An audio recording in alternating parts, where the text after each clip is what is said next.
السلام علیکم ورحمۃ اللہ وبرکاتہ۔ میں گنے کا جوس بیچنے والا غریب محنت کش تھا۔ جب میں مقابلے کا امتحان پاس کر کے اسسٹنٹ کمشنر بنا تو سب سے پہلے میں نے اپنی بوڑھی کلاس ٹیچر کو ڈھونڈا جس نے اپنا زیور بیچ کر اس کی فیس جمع کی تھی، لیکن جیسے ہی میں اس کے گھر پہنچا یہ دیکھ کر میرے قدموں کے نیچے سے زمین نکل گئی کہ اس عورت کو ڈھونڈتے ہوئے مجھے 2 گھنٹے گزر چکے تھے۔ میں بڑی مشکل سے اس محلے میں پہنچا تھا۔ چھوٹی چھوٹی گلیاں، چھوٹے چھوٹے گھر، صاف پتہ چلتا تھا کہ یہاں پر صرف غریب لوگ ہی رہتے ہیں، لیکن جو یہاں پر رہتی تھی میں اس کی قسمت بدلنے کے لیے آیا تھا، بس وہ مجھے مل جاتی۔ بڑی مشکل سے پوچھتے پوچھتے گھر تک پہنچا، لیکن ابھی گھر کے باہر ہی پہنچا تھا کہ اندر سے عجیب و غریب قسم کی آوازیں سنائی دی۔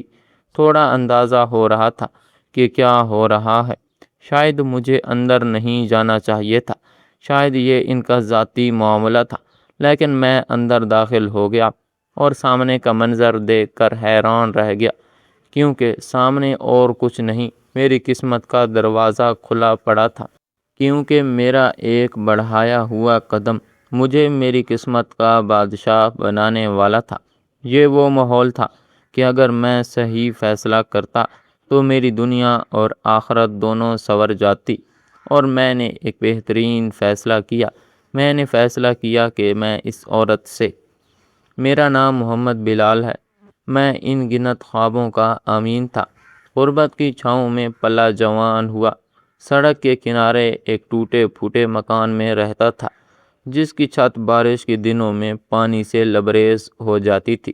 زمین کچی، دیواریں پرانی، دل میں چمکتے خواب۔ ہر روز صبح جب میں آنکھ کھولتا تھا میری چھت پر لٹکتے بلب کی کمزور روشنی میں میرے دل میں ایک نئی امید سے بھر جاتا تھا۔ میرے ابا دنیا سے جا چکے تھے، ایک بوڑھی ماں، 2 چھوٹے بہن بھائی میرے سہارے تھے۔ تعلیم کا شوق تھا، ذہانت میری پہچان تھی، مگر حالات نے مجھے اسکول سے ریڑی تک لا پھینکا۔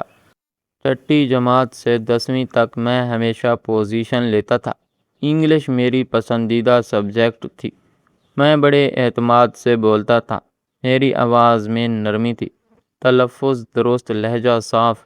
میں جب بولتا تھا لوگ رک جاتے تھے، سنتے تھے، مسکراتے تھے، حیران ہوتے تھے۔ میرے گنے کے جوس کی ریڑھی پر زیادہ لوگ ذائقے کے نہیں، میری شخصیت کے مداح تھے۔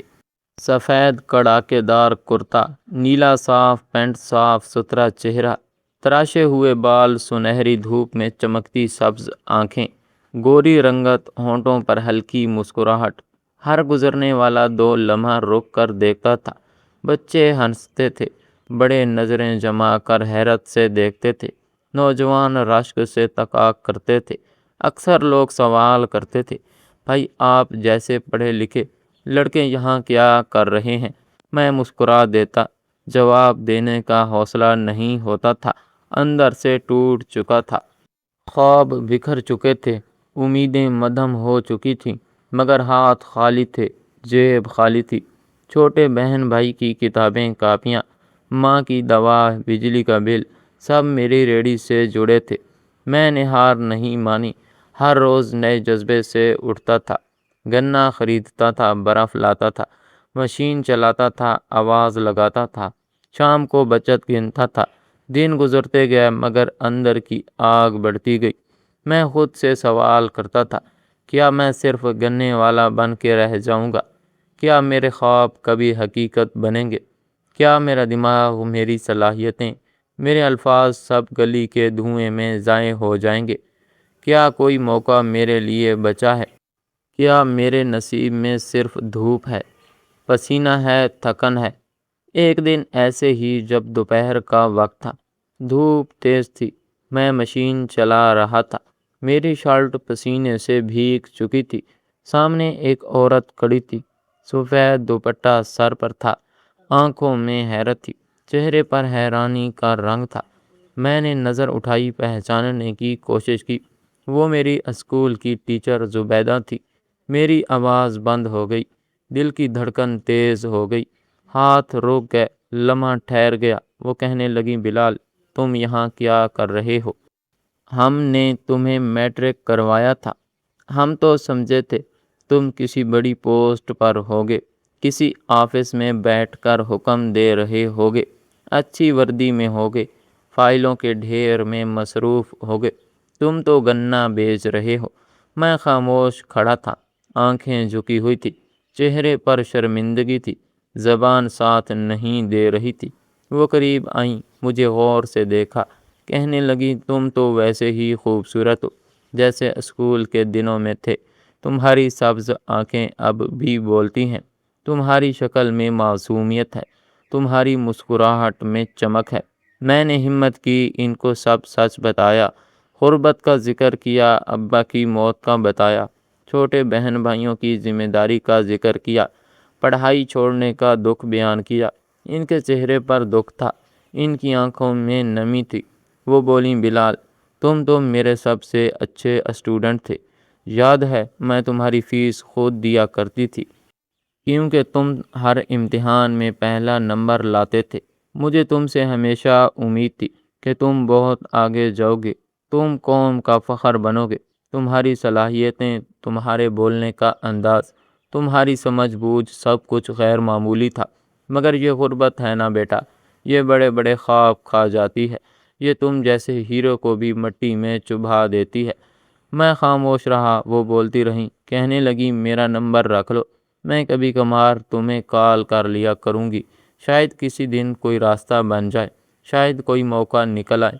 میں نے ان کا نمبر لکھ لیا، دل میں ایک امید سی جاگی، وہی زبیدہ ٹیچر جو کبھی ہمیں پیار سے پڑھایا کرتی تھی، جو ہر بچے سے محبت سے بات کرتی تھی، جو ہمیں صرف طالب علم نہیں اپنی اولاد سمجھتی تھی، اب بوڑھی ہو چکی تھی، آنکھوں کے گرد جھریاں تھیں، آواز میں لرزش تھی، مگر دل وہی نرم مزاج، وہی خوشبو۔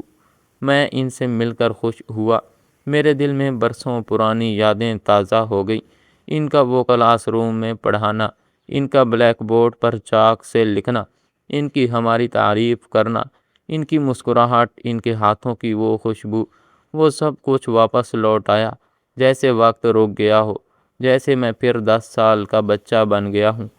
ان کے ساتھ چند لمحے گزارا کہ دل ہلکا ہو گیا، جیسے برسوں کا بوجھ اتر گیا ہو۔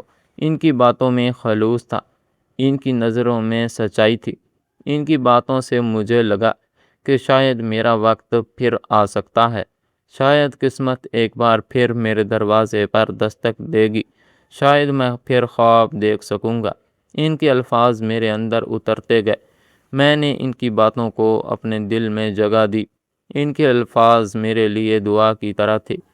میں نے ان کو جاتے ہوئے دیکھا، دل چاہا کہ رک جائیں، باتیں کریں، پھر وہ چلی گئی۔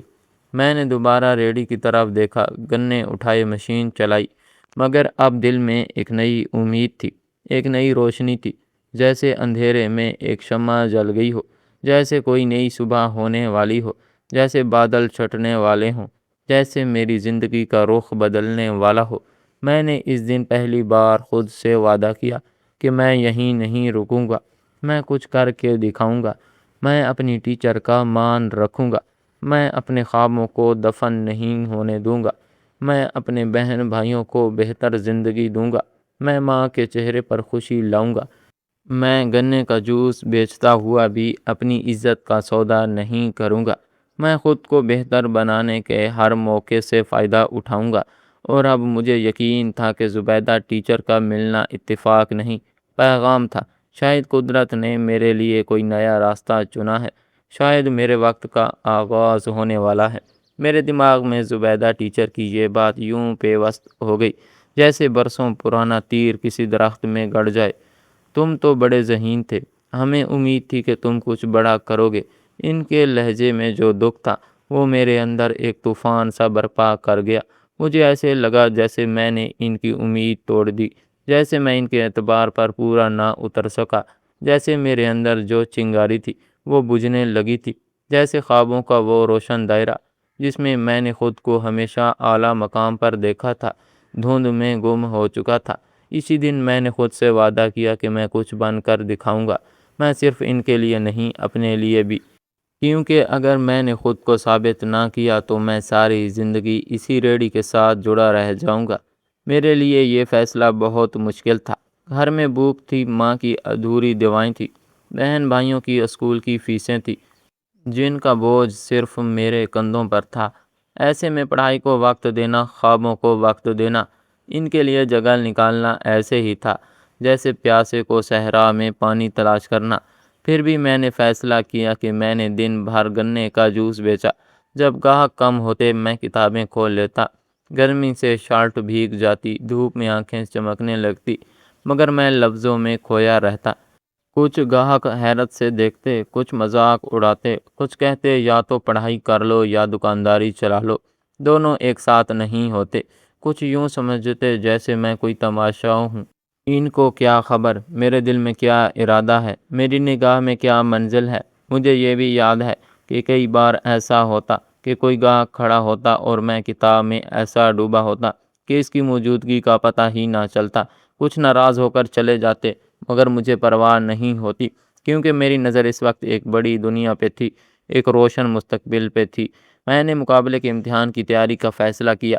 نہ کوئی کوچنگ تھی، نہ کوئی گائیڈ، بس پرانی کتابیں تھی، یادداشت کا سہارا تھا، ماں کی دعائیں تھی اور اندر کا جنون تھا۔ جب کبھی تھک جاتا، ماں کا چہرہ یاد آتا، جب کبھی ہار ماننے کو دل کرتا، زبیدہ ٹیچر کی باتیں دل میں گونجنے لگتی۔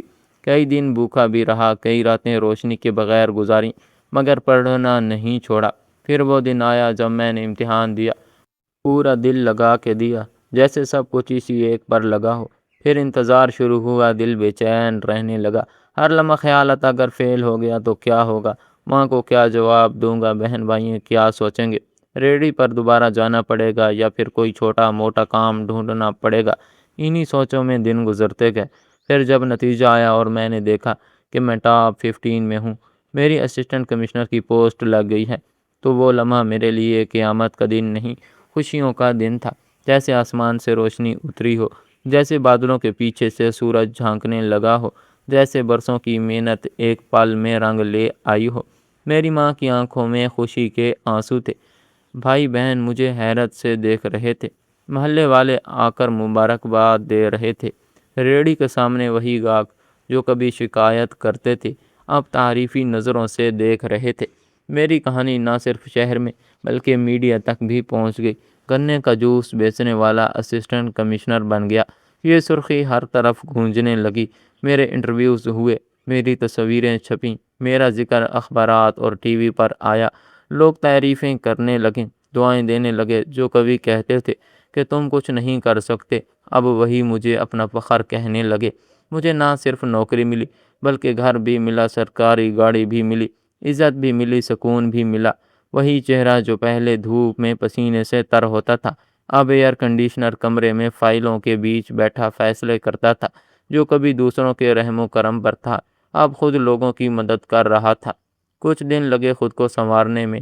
اپنے گھر والوں کو سرکاری گھر میں شفٹ کیا، سامان خریدا، ادھار اتارا، اماں کے لیے نئی دوائیں لائیں، بہن بھائیوں کے لیے اچھی کتابیں لایا، زندگی کو نظم دیا۔ پھر ٹریننگ کا وقت آیا، نئے ماحول، نئے لوگ، نئے اصول، نئی ذمہ داریاں۔ ہر لمحہ کچھ سیکھا، ہر دن کچھ نیا جانا، اپنی حیثیت کو سمجھا، اپنی طاقت کو پہچانا۔ پھر جب باقاعدہ ڈیوٹی شروع ہوئی تو دل میں ایک ہی احساس تھا کہ اب میں وہ بلال نہیں رہا جو ریڑھی پہ گنے کا رس نکالتا تھا۔ اب میں وہ بلال ہوں جس نے خوابوں کو حقیقت میں بدلا، جس نے حالات کے سامنے ہار نہیں مانی، جس نے زبیدہ ٹیچر کی امیدوں کو توڑنے نہیں دیا، جس نے غربت کی زنجیروں کو توڑ کے اپنی تقدیر لکھی۔ میرے چہرے پر جو اعتماد پہلے بھی تھا، اب اس میں وقار بھی شامل ہو چکا تھا۔ میرے لباس میں جو صفائی پہلے بھی تھی، اب اس میں وقار کا اضافہ ہو چکا تھا۔ کچھ لوگ کہتے تھے کہ بڑے عہدوں پر ہمیشہ خوبصورت لوگ ہی ہوتے ہیں۔ ان کا کہنا تھا کہ خوبصورتی بھی ایک معیار ہے۔ میں نے ہنستے ہوئے کہا کہ اگر ایسا ہے تو میری خوبصورتی نے بھی میرا ساتھ دیا، مگر اصل بات یہ ہے کہ دل خوبصورت ہو تو چہرے پر بھی نرمی آ جاتی ہے۔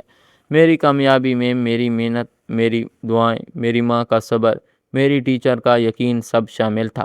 اب میں وہی بلال تھا، مگر میری زندگی بدل چکی تھی۔ میری سوچ، میرا رویہ اور میری ذمہ داریاں، میرا دائرہ سب بدل چکا تھا۔ میری ماں نے جس دن کہا کہ تمہاری منگنی تمہارے کزن سے ہو چکی ہے اور جلد شادی کی تاریخ بھی رکھنی ہے، میرے دل میں کچھ عجیب سا ہونے لگا۔ بچپن سے اس لڑکی کو جانتا تھا، اس کی ماں کی وہ بات جو برسوں پہلے سنی تھی کانوں میں گونجنے لگی۔ اس دن جب میری ماں ان کے گھر رشتہ لے کر گئی تھی اور انہوں نے کہا تھا کہ غریب ہو لیکن شکل و صورت کے اچھے ہو، اس لیے تو اپنی بیٹی دے رہی ہے، یہ جملہ تیر بن کر میرے سینے میں پیوست ہو گیا تھا۔ میں نے کچھ نہیں کہا تھا۔ ماں خاموش تھی، مگر اس کی آنکھوں میں وہ دکھ تھا جو صرف ایک ماں ہی محسوس کر سکتی ہے۔ ماں نے وقت کے ساتھ اس بات کو نظر انداز کر دیا تھا، لیکن میں کبھی نہیں بھولا تھا۔ میرے دل میں یہ بات کسی خراش کی طرح رہ گئی تھی۔ ماں نے کہا، بیٹا اس وقت وہ جھوٹ نہیں بول رہی تھی، ہم واقعی غریب تھے۔ اب اگر امیر ہو گئے ہیں اور ہم یہ رشتہ توڑ دیں گے تو دنیا ہمیں برا کہے گی۔ رشتہ تو انکار نہیں کرتا، ہم کریں گے تو ہماری عزت پر داغ لگے گا۔ میں نے ماں کی بات مان لی۔ میں نے کہا، ٹھیک ہے، جو ہونا ہے ہو جائے، میں اس سے شادی کروں گا۔ دل میں ایک خلا ضرور تھا، پر ماں کی خوشی میرے لیے سب کچھ تھی۔ انہی دنوں میرے ذہن میں ایک اور خیال آیا کہ اپنی پرانی استاذہ زبیدہ ٹیچر سے ملوں گا، جو میری زندگی میں روشنی کی پہلی کرن تھی، جنہوں نے مجھے ہمیشہ سپورٹ کیا، مجھے اسکول میں رکھا، میری فیس اپنی جیب سے دی، مجھ پر یقین کیا، میری صلاحیتوں پر بھروسہ کیا۔ وہ میری زندگی کی واحد انسان تھیں، جنہوں نے کبھی میرے چہرے سے نہیں، میری آنکھوں سے میری ذہانت کو پہچانا۔ اب میں اسسٹنٹ کمشنر بن چکا تھا، میرے پاس سب کچھ تھا، سرکاری گاڑی تھی، اختیارات تھا، عزت تھی، مقام تھا، وقت تھا کہ میں ان کے پاس جا کر شکریہ ادا کروں، ان کو بتاؤں کہ آپ کی دعائیں رنگ لے آئیں، آپ کی امیدوں نے مجھے ہارنے نہیں دیا، آپ کا اعتبار میرے لیے طاقت بن گیا۔ ان سے ملنے کے لیے میں نے خاص تیاری کی، ان کے لیے تحفے خریدے، ان کے لیے پھول لائے، ان کے لیے وہ سب کچھ لایا جو میں لا سکتا تھا۔ میں نے ان کا نمبر نکلوایا، ان کے پتے کا پتہ لگایا۔ ظاہر ہے میرے لیے یہ سب کچھ مشکل نہیں تھا۔ میں نے فیصلہ کیا کہ خود جا کر ملوں گا اور خود جا کر بتاؤں گا کہ جس بلال پر انہوں نے اعتماد کیا تھا وہ اب کسی مقام پر پہنچ چکا ہے۔ اب وہ بلال سرکاری وردی میں ان کے سامنے کھڑا ہوگا جو کبھی ان کے پیسوں سے پڑھا کرتا تھا۔ ان کے احسان کا بدلہ تو نہیں دے سکتا، پر شکریہ تو ادا کر سکتا تھا۔ گاڑی نکلوائی، پتے پر روانہ ہوا۔ راستے میں دل کی دھڑکن تیز تھی، آنکھوں میں جذبات کا طوفان تھا۔ دل میں عجب سا ولولہ تھا کہ جب وہ مجھے دیکھیں گی تو کیا ہوگا، وہ کیا کہیں گی، ان کا رد عمل کیسا ہوگا۔ میں بار بار ذہن میں یہ منظر لاتا کہ دروازہ کھلتا ہے، میں اندر داخل ہوتا ہوں، وہ مجھے دیکھ کر حیران ہو جاتی ہیں، خوش ہو جاتی ہیں، دعائیں دیتی ہیں، آنکھوں میں آنسو آ جاتے ہیں۔ میں ان کے سامنے بیٹھا ہوں، ان کی خیریت پوچھتا ہوں، ان کا حال جانتا ہوں، ان سے ان کی زندگی کی مشکلات سنتا ہوں، ان سے اپنی کامیابی کا راز بانٹتا ہوں۔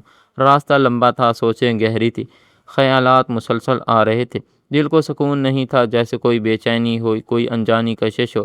گاڑی جب اس محلے میں داخل ہوئی تو منظر بدلنے لگا۔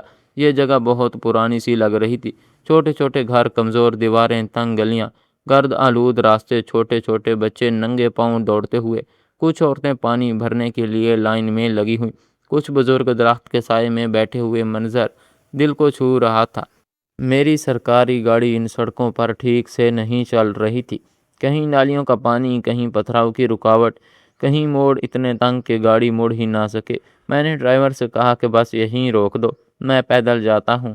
ہاتھ میں پھولوں کا گلدستہ تھا، دوسرے ہاتھ میں تحفے کا بیگ تھا، وردی میں تھا، شان سے چل رہا تھا۔ لوگ مجھے حیرت سے دیکھ رہے تھے، کچھ دروازے کھلے تھے، کچھ کھڑکیاں ہلنے لگیں، کچھ بچے رک گئے، کچھ بوڑھے اٹھ گئے۔ میں آگے بڑھتا گیا، ہر گلی، ہر موڑ، ہر قدم مجھے ماضی کی طرف لے جا رہا تھا، جیسے ہر اینٹ، ہر دیوار مجھے دیکھ کر میرا نام لے رہی ہو۔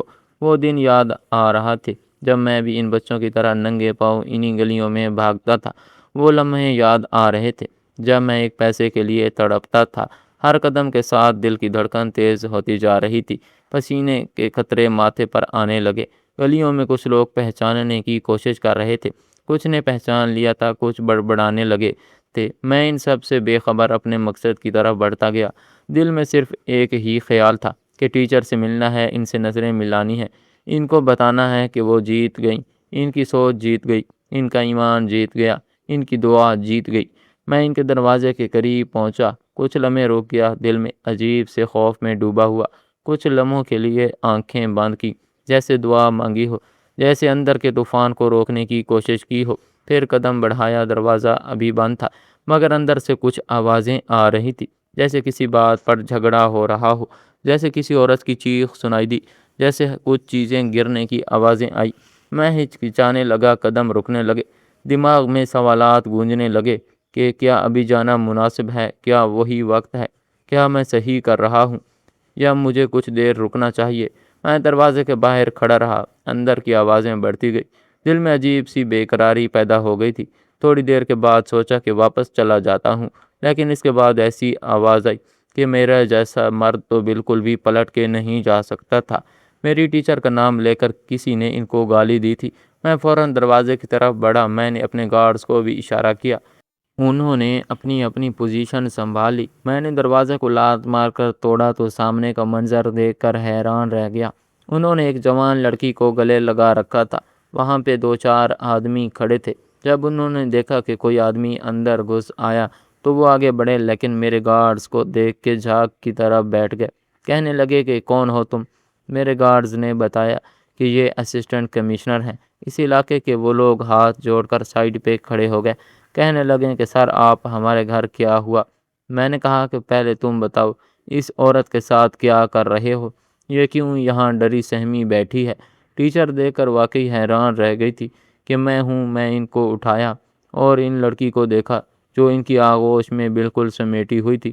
انتہائی خوبصورت لڑکی تھی، لیکن پتہ نہیں کون تھی۔ ٹیچر نے کہا کہ میں ان کے سامنے کچھ نہیں بول سکتی، بڑے خطرناک لوگ ہیں۔ میں نے کہا یہ خطرناک ہیں؟ ان کی ایسی کی تیسی بتائیں، کیا بات ہے؟ انہوں نے کہا کہ یہ میرے بھائی ہیں، میرے حصے پہ قبضہ کرنا چاہتے ہیں۔ میں نے کہا کہ مجھے میرا حصہ دو تو کہتے ہیں کہ حصہ نہیں دیں گے اور بدلے میں میری بیٹی کا رشتہ مانگ رہے ہیں، لیکن میں اپنی بیٹی کا رشتہ ان کو نہیں دینا چاہتی، کیونکہ جس لڑکے کے لیے مانگ رہے ہیں وہ نشئی ہے اور اس کی دوسری شادی ہے۔ کہتے ہیں اگر رشتہ نہیں دینا تو چلی جاؤ یہاں سے، مجھے اور میری بیٹی کو گھر سے نکال رہے ہیں۔ بیٹا ہمارا تو کوئی بھی نہیں ہے۔ جب میں نے یہ سب کچھ سنا تو میں ان کو گھور کے دیکھا اور ان کے لیے اتنا ہی کافی تھا۔ میں نے وہیں کھڑے کھڑے پولیس کو بلایا اور کہا کہ ذرا ان کی خدمت کرو اور ان کو سسرال لے جاؤ۔ سسرال سے میرا مطلب پولیس اسٹیشن تھا۔ وہ معافیا مانگنے لگے، لیکن میں نے ان کو بغیر سزا دیے جانے نہیں دیا تھا۔ جو بیٹوں اور بہنوں کا حق کھاتے ہیں اور عورتوں کو مجبور کرتے ہیں وہ سزا کے ہی مستحق ہوتے ہیں۔ میں نے اپنے ٹیچر کا ہاتھ تھاما اور کہا کہ آپ میرے ساتھ چلیں۔ ان کو اپنی گاڑی میں بٹھایا اور اپنے بنگلے پہ لے آیا۔ واپس آ کر انہوں نے باقی کی تفصیل بھی بتائی کہ ان کا شوہر اس دنیا سے جا چکا ہے اور ان کا کوئی بھی نہیں ہے۔ ایک بیٹا تھا جسے باہر کے ملک بھیجا بڑی مشکل سے، لیکن اس نے پلٹ کر کوئی جواب نہ دیا۔ وہاں جا کے شادی کر لی، وہ تو پیسے بھی نہیں بھیجتا۔ میں نے اپنی ٹیچر سے کہا کہ آپ میرے لیے ماں کی جگہ ہیں۔ آپ نے میری فیس بھرنے کے لیے اپنے زیورات تک بیچ دیے تھے۔ میں یہ کیسے بھول سکتا ہوں؟ آج سے آپ اسی گھر میں رہیں گی۔ انہوں نے مجھے تشکر بھری نظروں سے دیکھا اور کہا میں تو یہ سوچ کر حیران ہوں کہ تم اتنی جلدی اس مقام تک کیسے پہنچ گئے۔ میں نے کہا یہ سب صرف آپ کی وجہ سے ہی ہوا۔ میں نے آپ کے ہاتھ سے لکھنا سیکھا، میں نے آپ کی باتوں سے جینا سیکھا، میں نے آپ کی دعاؤں سے جیتا سیکھا۔ آپ کی محبت نے مجھے وہ حوصلہ دیا جو میرے ماں باپ کے بعد مجھے کہیں سے نہیں ملا۔ آپ کی شفقت نے مجھے اس وقت تھاما جب میں گرنے والا تھا۔ آپ کی امید نے مجھے اس وقت بچایا جب ہر در بند ہو چکا تھا۔ آپ کی خاموشی نے مجھے وہ سبق دیا جو کسی کتاب میں نہیں تھا۔ آپ کے آنسوؤں نے مجھے وہ طاقت دی جو میرے پاؤں میں آگ لگ گئی۔ آپ کے خالی ہاتھوں کی مہک آج میرے گھر کی خوشبو دیتی ہے۔ آپ کی بیٹی آج میرے لیے ایک فرض ہے، ایک امانت ہے، ایک چراغ ہے جو اندھیری گلیوں میں روشنی بن سکتا ہے۔ آپ کی آنکھوں کی روشنی آج میرے لیے کسی تاج سے بڑھ کر ہے۔ میں نے آپ کے کمرے کے لیے خاص بندوبست کیا۔ میں نے اس کمرے میں وہ تصویر لگوائی جو آپ نے پہلی بار میری نقل کرتے ہوئے کھینچی تھی۔ میں نے اس لائبریری میں وہ کتاب رکھی جو آپ نے مجھے انعام میں دی تھی۔ میں نے اس بیڈ پہ وہ تکیہ رکھا جس پر آپ نے کبھی میرے زخموں پر ہاتھ رکھا تھا۔ آپ نے جب پہلی بار میرے بالوں میں انگلیاں پھیری تھی، میں نے وہ احساس آج تک محفوظ رکھا ہوا ہے۔ آج وہ احساس لوٹ آیا، آج وہ بیٹا لوٹ آیا جسے آپ نے شہر کی دھوپ میں بھیگنے سے بچایا تھا، جسے آپ نے ننگے پیروں اسکول بھیجا تھا، جسے آپ نے دوپہر میں اپنے ہاتھوں سے کھانا کھلایا تھا، جسے آپ نے ایک امید کہا تھا، جس کے لیے آپ نے اپنے خواب بیچے تھے، جس کے لیے آپ نے اپنے رشتہ داروں کی باتیں سنی تھی۔ آج وہ بیٹا آپ کے سامنے کھڑا ہے، وہی سر جھکائے، وہی آواز دھیمی، وہی دل شکر گزاری، وہی آنکھیں بھیگی، وہی جذبات تازہ، وہی محبت مکمل، وہی رشتہ غیر مشروط، وہی وفا غیر مصلحت، وہی وعدہ بے شک۔ اور آج کا دن میرا نہیں، آج کا دن آپ کا ہے۔ آج کے فیصلے آپ کے ہیں، آج کی زندگی آپ کی ہے، آج کی جیت آپ کی ہے، آج کی روشنی آپ کی ہے، آج کا وقت آپ کا ہے، آج کی کہانی آپ کی ہے۔ ٹیچر کو میرے ساتھ رہتے ہوئے 1 مہینہ ہو چکا تھا۔ وہ دن رات میرے لیے دعائیں کرتی تھی، میری کامیابی پر فخر کرتی تھی۔ میرے بنگلے کے ہر کونے میں ان کی دعاؤں کی گونج سنائی دیتی تھی۔ وہ مجھے دیکھ کر مسکراتی تھی، ان کی آنکھوں میں وہ سکون ہوتا تھا جو برسوں کی اذیت کے بعد ملتا ہے۔ میں نے ان کے چہرے پر اطمینان دیکھا اور ایک فیصلہ کر بیٹھا جو میری زندگی بدلنے والا تھا۔ میں نے اپنی ماں کے سامنے بیٹھ کر جب یہ فیصلہ سنایا تو ان کی آنکھوں میں حیرت کی لہر دوڑ گئی۔ وہ میری طرف دیکھتی رہ گئی۔ میں نے کہا کہ ماں، میں اپنی کزن سے منگنی توڑنا چاہتا ہوں اور ٹیچر کی بیٹی سے نکاح کرنا چاہتا ہوں۔ میری ماں نے جیسے ہی یہ سنا تو ان کے چہرے کا رنگ بدل گیا۔ انہوں نے فوراً کہا کہ کیا ہو گیا ہے تمہیں؟ کیا یہ تمہارا فیصلہ ہے یا کسی کے کہنے پر کر رہے ہو؟ میں نے کہا کہ یہ میرا فیصلہ ہے اور میں یہ فیصلہ بدلنے والا نہیں ہوں۔ میری ماں نے تھوڑے توقف کے بعد کہا کہ بیٹا، تمہاری مرضی ہے، اگر تم سمجھتے ہو کہ یہ فیصلہ تمہاری خوشی بنے گا تو پھر مجھے کوئی اعتراض نہیں۔ میں نے شکر ادا کیا کہ میری ماں نے میرے فیصلے کو قبول کیا۔ اس کے بعد میں نے اپنی ٹیچر کے پاس جا کر وہ بات کی جس نے ان کی آنکھوں میں آنسو بھر دیے۔ میں نے کہا، آپ نے ساری زندگی دوسروں کے لیے جیا، اب آپ کی بیٹی کے لیے کچھ کرنا چاہتا ہوں، میں اسے نکاح کرنا چاہتا ہوں۔ ٹیچر نے میری طرف دیکھا جیسے کسی خواب میں ہو۔ ان کے ہونٹ کپ کپا رہے تھے، آواز بھیگ چکی تھی۔ وہ بولی کہ بیٹا، تمہیں کیا ہو گیا ہے؟ تم ایک بڑی پوسٹ پر ہو، تمہاری شادی کسی بھی بڑی فیملی میں ہو سکتی ہے، تم میری بیٹی سے کیوں نکاح کرنا چاہتے ہو؟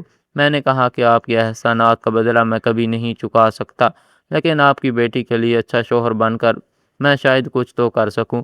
وہ بولی کہ بیٹا، تم نے میری آخری فکر بھی ختم کر دی، تم نے میری بیٹی کو باپ کا سہارا دے دیا، تم نے اس کے نصیب میں وہ روشنی ڈال دی جو شاید قسمت کو بھی منظور نہ تھی۔ انہوں نے بیٹی کو بلایا اور کہا کہ بیٹا، تم سے ایک بات کرنی ہے، یہ لڑکا تم سے نکاح کرنا چاہتا ہے۔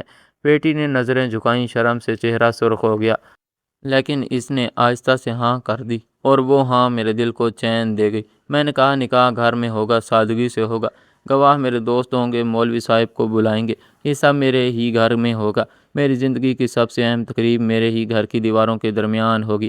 جب نکاح ہوا تو میری آنکھوں کے سامنے وہ سب منظر گھوم گئے، جب میں گنے کا رس بیچتا تھا، جب میرے کپڑوں میں مٹی ہوتی تھی، جب جوتے پھٹے ہوتے تھے، جب لوگوں کی نظر حقارت سے گرتی تھی، جب رشتہ دینے سے انکار کیا جاتا تھا، جب غربت ہر دروازے سے دھتکار دیتی تھی، اور آج اسی لڑکے کا نکاح ہو رہا تھا جو اس وقت کسی کے قابل نہیں سمجھا جاتا تھا۔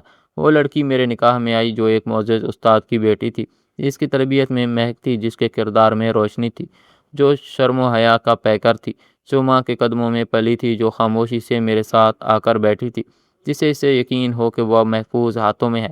میرے گواہ وہی لوگ تھے جنہوں نے کبھی میرا مذاق اڑایا تھا، میرے مہمان وہی لوگ تھے جنہوں نے کبھی میرے گھر کا دروازہ نہیں کھٹکھٹایا تھا، میری ماں وہی ماں تھی جو آج بھی میرے لیے دعاؤں کا چراغ تھی، میری ٹیچر وہی ٹیچر تھی جو آج اپنے خوابوں کو حقیقت بنتے دیکھ رہی تھی، میری بیوی وہی بیٹی تھی جو ماں کے لیے آنکھوں کا نور تھی۔ نکاح کے بعد وہ میرے گھر کی زینت بن گئی، وہ میرے لیے سکون بن گئی، وہ میری زندگی کی رونق بن گئی۔ اس کے باوجود میرے کمرے میں خوشبو آنے لگی، اس کی موجودگی سے میرے دل کو چین ملنے لگا، اس کی باتوں سے میرے دن کے تھکن اترنے لگی، اس کے انداز سے میرے دل میں محبت پروان چڑھنے لگی۔ وہ نہ صرف میری بیوی تھی، وہ میری ساتھی تھی، وہ میری رازدار تھی، وہ میری عبادت تھی، وہ میرا فخر تھی۔ میں جب کام سے واپس آتا تو دروازے پر اس کی مسکراہٹ میرا استقبال کرتی، میں جب تھکا ہوتا تو اس کی باتوں میں سکون ملتا، میں جب خاموش ہوتا تو وہ خاموشی کو محبت میں بھر دیتی، میں جب الجھن میں ہوتا تو وہ دعاؤں کا حصارہ بن جاتی۔